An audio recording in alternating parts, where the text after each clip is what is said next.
Welcome to the first topic of this series, 7 Keys for a Happy Marriage. Today, in this first topic, we are going to be talking about forgiveness. Have you heard the fairy tale talking about the princess that met a frog, kissed the frog, and it became a prince? People say that the story today in marriage have changed. A beautiful young lady meets a handsome young man, and this princess and prince, they kiss each other, and both of them turn to be frogs. Actually, they turn after some time to be toads, and each one wants to speak louder than the other. But it doesn't have to be like that. God has planned something much better for your marriage. When we get married, God performs a miracle where two different people come from different homes with different culture and education. They come together, they are melted by the grace of God, and they become one flesh. And from this union of these two people, God makes a happy marriage. That's what Christ meant when he said in Mark chapter 10, verse 7 and 8, he said, "For this cause shall a man leave his father and his mother and cleave to his wife." For what reason, Christ is saying here, for what cause is a man going to leave his father and his mother? To join this young lady, so these two young people now can form their own home, have their own married life. One day, this young man, he comes, he meets this young lady, they look at each other, they love each other, they prepare, they get married, and God performs this miracle of making the two one flesh. And forgiveness is one of the main ingredients for a happy marriage. Marriage is the place where we can learn more about grace and mercy, where we can exercise more grace and mercy. We learn how to forgive and we learn how to be forgiven. It's not always easy to forgive people when they offend us. When someone offends us, we don't naturally feel like forgiving, like showing mercy and grace. But it can be even more difficult yet to accept mercy and forgiveness. That's because our proud heart takes long to realize, to accept the fact that we are faulty, that we make mistakes, that we need forgiveness, we need mercy, and we need grace. It's hard to recognize that we are wrong sometimes, and it's even harder to recognize and accept that the other person is right. Now, I want to ask you something. How would you understand grace and the unconditional love of God if you had married a perfect person? A person that never needs to apologize, a person that never needs to say, "I'm sorry, forgive me." You probably would not understand mercy and grace. If you would have this person that always comes up to our expectations, that never comes short, it would be really difficult, if not impossible, for you to understand what mercy and grace means, to understand this unconditional love God has towards you. So do you understand what God is telling you here today?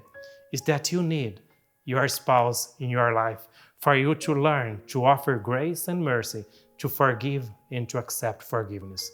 We come into our marriage with many plans, good plans, big plans for our married life. Some of them will be established. Some of these big dreams will come to pass, and some others will not. Marriage will bring to your life some of the most beautiful and most enjoyable moments, but will also bring some of those days where things are not perfect, where things become very difficult. When you and your spouse will have to face hardships of life, when you two together will have to deal with problems, those are the moments you will need to support each other, to bear each other, and whatever the circumstance may be, you two will need to work together with willingness to forgive and to move forward towards the goals you two have in life. During these difficult days that life will bring to you, it's important to remember that the most important things in life are not really those big plans you came to your marriage with. Big achievements are good. Plans that you brought are good. But the most important things in life are those moments when small things happen and you two are right there to bear each other, to support each other, and to help each other to carry the loads of life. Because a happy marriage is most of the times made up of small things like sharing with each other the little you have. Have you noticed that when you have a lot to give, it's not always the most appreciated moments, the most appreciated things, but when you have just a little to give and you share, that is what makes those moments really important. Sometimes in life, the journey is more important than the destination. And sometimes the destination is all that matters. And you need wisdom from God to understand it, to understand when you have to appreciate the journey and when you have to make of the destination the most important part of it. Let me give you one example here. A person not long ago told me about one day when he decided to go out with his wife just for a ride to spend some time together. And they came to a point of the road where they didn't know where to go. They realized they were lost, and they started a small discussion among themselves that could have grown to be a big deal among them too. But then he stopped and he realized, he said, I just came out here for a ride with her, so it doesn't really matter. If we are lost, let's enjoy the journey here. We came out to spend time together, and let's do so. How many times in life we fail realizing that we have to enjoy those moments we are together. It's not important really what is happening. If some things are not really going as we really planned, still we can enjoy those moments. And we need wisdom from God to discern these moments and do the right choices. Yes, a happy marriage is made up by offering the little we have. To offer a tender smile, a small surprise, a look in the eyes of the person we love. Sometimes we say so much in those looks of silence without saying any word. To have a happy marriage, we will need to offer forgiveness, and we will need to be willing to be forgiven, receive forgiveness, to offer comfort and to give comfort. We will need to show interest in the other person's needs and feelings. A happy marriage is also made of those silent moments that we just mentioned, when you two are alone, look at each other's eyes. We'll say so much when you need some comfort and the other person doesn't find the right words to say, just the look you do it. Things like that, so small and so sweet, are the things that make a marriage special and perfect and complete. Despite of all the big plans you may have for your life, all the great dreams you have brought to your marriage, these small things, showing constant care for each other, always willing to forgive, always willing to say, I'm sorry, forgive me, will make your marriage happy. You provide for you this happy marriage you have dreamed with. God created love. And love is the essence of God's character. So no one knows love better than God. In this world, there are things that are loved because they are valuable. But there are also those things that are valuable because we love them. The perfect love, the love that comes from God, that love that we call agape love, is a kind of love that places such a high value in the person God gave to live at your side that makes everything worthwhile to make this person happy. This agape love is unconditional, unimaginable. The world cannot understand it, but it is a complete love. A love that depends more of the person that gives it than of the person that receives it. That is the love which God showed to you on the cross of Calvary. You belong to Him. He owned you, but you turned your back to God. Still, He looked at you with such a great love that He was willing to do whatever it would take to save you, to bring you back to His arms, even giving His own Son to die for you on the cross of Calvary. Another clear illustration of this love, this perfect love, is the love parents have for their children. Children sometimes will say and will do things that will hurt parents. But then the father or their mother look at that child and say, you know what? There's nothing you can do that will make me love you less. That's the agape love. For those of you that are not married yet, but are planning to get married someday, so I want to tell you one thing. I want to warn you, you are going to get married to an imperfect person, and that's wonderful. Just be willing to forgive and never give up on your marriage. You need this imperfect person at your side for you to learn mercy, grace, and to understand the unconditional love of God for you. No one goes through this life without making any mistake. And in marriage, we are given the opportunity to love as God loved us, to love someone that makes mistakes, to love someone that sometimes will disappoint us. But this person that God has given to you is a blessing for you, prepare you to live one day in a world much better than this one. That's the person God gave to you, so never give up on your marriage.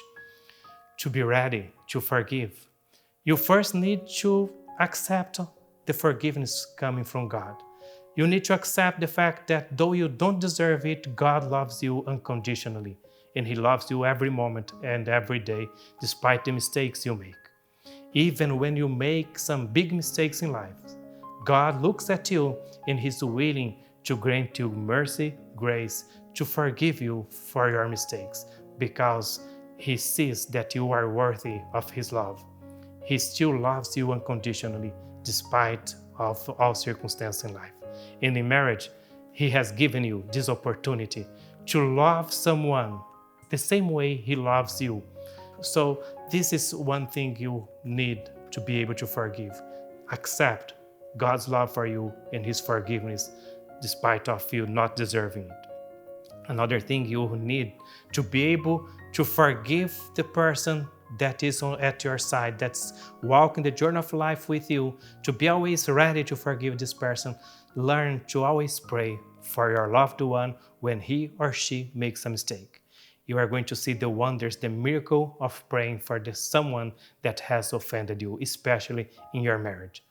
When you get married, you receive someone coming from God who needs this unconditional love that God puts in your heart, who needs you to forgive him, to forgive her, who needs you to show mercy and grace every day and every moment. That's the person who one day God gave to you and never doubt it. God gave this person to be at your side for the rest of your life. That's your spouse.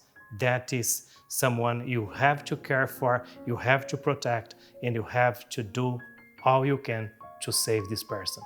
Always remember the saying that says, "Who loves a rose must learn to bear the thorns." Yes, we all bring some thorns to your lives, to your marriage life. So if you love this rose God gave to you, just learn to bear also the mistakes, the defects this person brings with him, with her. I want to close this message here today, making it clear that when you say you have to forgive to have a happy marriage, we are not saying here that you have to accept being abused physically or emotionally. That's not what we are saying here. There are abusive situations in life, in marriage life, where there's a need of intervention of a professional. You might need a psychologist, you might need a pastor to help you, you might need a counselor, and in some extreme situations, even there is need of involving police to solve some difficulties. So we are not saying here you should accept being abused, but for most people, the greatest difficulty in life is not forgiving big mistakes, but the small ones. We are here talking about those small grievances that instead of being forgiven and forgotten, instead of us letting it go, we keep it there, accumulating some corner of our heart until it grows to be something really big that can destroy our marriage and the happiness we had in your marriage. So don't keep resentments in the corners of your heart. Forgive, let it go. Show grace and mercy to this person whom one day you chose to walk with you throughout the roads of this life. Forgive and let it go. Maybe you have something today there in the corner of your heart which you have not talked about because deep inside you know it's not worth talking about it. So let it go. forgive the person, pray for the person that has offended you. And I pray here that you may have this heart to willing to always forgive and always willing to do the best for your spouse. And may God be a reality in your lives and grant you to a happy marriage.